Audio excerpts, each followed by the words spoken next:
បាទសួស្តីពុកម៉ែបងប្អូនអរគ្នាបាទថ្ងៃនេះខ្ញុំចង់បង្ហាញវីដេអូមួយទាក់ទងជាមួយនឹងវីដេអូ short ហើយនិងវីដេអូ long ថាតើយើងគួរតែធ្វើវីដេអូប្រភេទណាដែលបានលុយច្រើនចង់និយាយអញ្ចឹងទៅហ្នឹងហើយព្រោះអីមានគេសួរខ្ញុំដែរថាយើងគួរតែធ្វើវីដេអូបែប short ឬមួយក៏ long ដើម្បីយើងបាន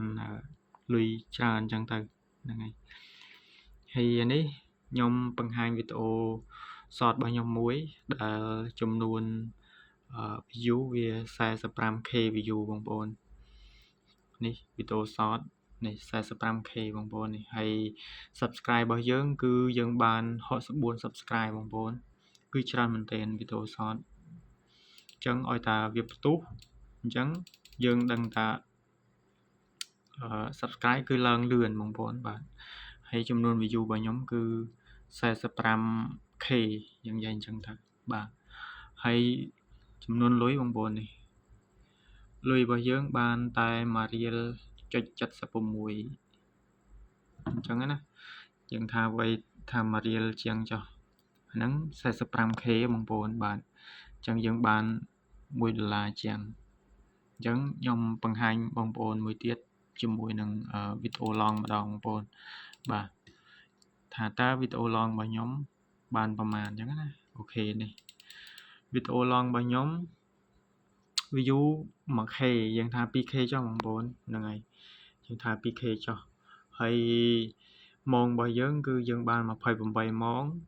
ចំពោះview ថា 2k ចុះបងប្អូនវាជិត 2k ហើយអញ្ចឹងណាហ្នឹងហើយ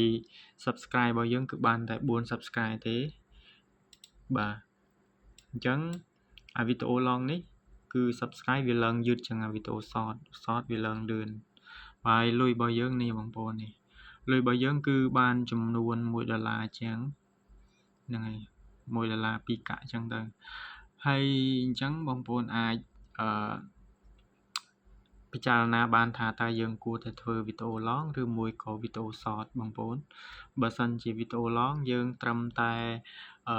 1k ឬក៏ 2k យើងបាន$1អញ្ចឹងណាអាហ្នឹងតាម audience របស់យើងថាពី audience របស់យើងនៅក្រៅប្រទេសឬមួយក៏ក្នុងប្រទេសសម្រាប់វីដេអូរបស់ខ្ញុំគឺវាចម្រុះបងប្អូនវាទៅក្រៅប្រទេសខ្លះមកអាស៊ីយើងខ្លះអញ្ចឹងទៅវាបានតិចអញ្ចឹងបើស្អីយើងបានទៅខាងក្រៅប្រទេសច្រើនវាអាចបានច្រើនដែរអញ្ចឹងណាវាបានលុយច្រើនដែរអញ្ចឹងណាបើសិនជាយើងបានធ្វើទៅក្រៅប្រទេសយើងបានច្រើនអញ្ចឹងបងប្អូនអាចពិចារណាបានថា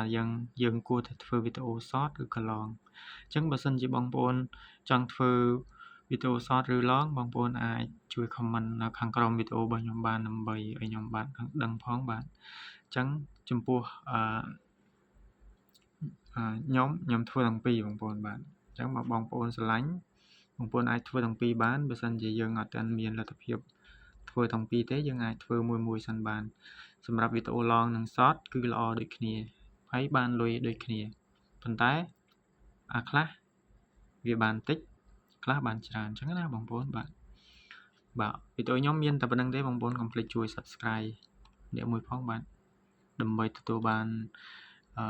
ចំណេះដឹងថ្មីទៀតទាក់ទងជាមួយនឹងរបៀបរកលុយជាមួយនឹងអនឡាញអញ្ចឹងទៅបាទបើសិនជាបងប្អូនមានចម្ងល់អីអាច comment នៅខាងក្រោមវីដេអូរបស់ខ្ញុំបានបើសិនជាឲ្យខ្ញុំចង់ឲ្យខ្ញុំធ្វើវីដេអូបង្រៀនឬក៏វីដេអូយ៉ាងម៉េចបងប្អូនអាច comment នៅខាងក្រោមវីដេអូរបស់ខ្ញុំបានបាទអរគុណបាយបាយ